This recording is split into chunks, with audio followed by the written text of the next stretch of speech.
आमदार खासदारांच्या मुलांना आणि कुटुंबियांना उमेदवारी नाही. महापालिका निवडणुकीच्या पार्श्वभूमीवरती भाजपचा मोठा निर्णय. राज्यात कुठेही आमदार आणि खासदारांच्या मुलांना तिकीट मिळणार नाही.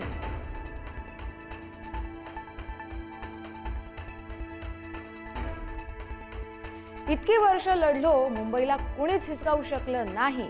काही झालं तरी भाजपला हरवायचं म्हणजे हरवायचंच. कोणी येऊ दे अथवा नको, मी लढणार. शिवसेना भवनात झालेल्या पदाधिकाऱ्यांच्या बैठकीत उद्धव ठाकरेंचा निर्धार.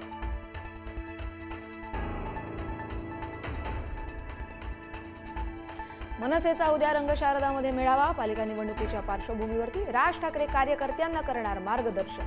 मुंबईतील पदाधिकाऱ्यांना उपस्थित राहण्याच्या सूचना.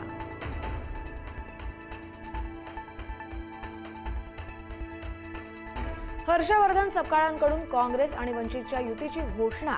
युतीमध्ये वंचितच्या वाट्याला 62 जागा तर इतर 28 जागांबाबत चर्चा सुरू.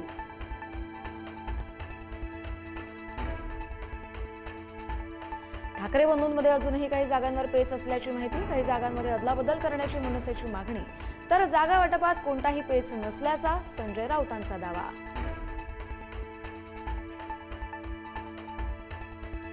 मनसे आणि ठाकरेंच्या शिवसेनेची आज पुण्यात महत्त्वाची बैठक. मवियासोबत जायचं की नाही, मनसे आज घेणार निर्णय. तर मनसे ठाकरे सेनेत आज जागा वाटपाबाबत अंतिम निर्णय होणार.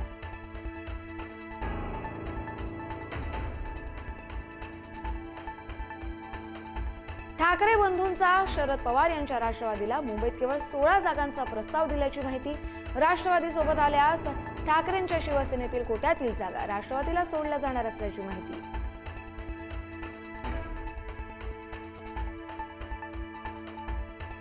मुंबई महापालिका संदर्भात आज भाजपची उच्चस्तरीय बैठक. जागा वाटपावरच्या चर्चेसह मुंबई पालिकेसाठी पहिली यादी जाहीर होण्याची शक्यता. भाजपची उमेदवारांची नावं निश्चित झाल्याची माहिती.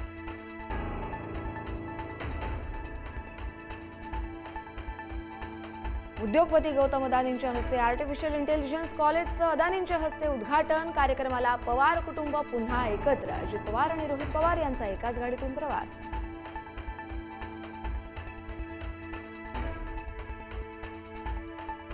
बारामतीमधल्या कार्यक्रमात शरद पवार आणि अजित पवारांमध्ये चर्चा. अदानींचं भाषण सुरू असताना काका पुतण्यामध्ये संवाद.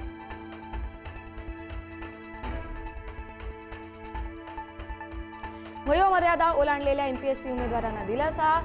उमेदवारांना 1 वर्ष वाढवून मिळणार. महाराष्ट्र लोकसेवा आयोगाचा मोठा निर्णय.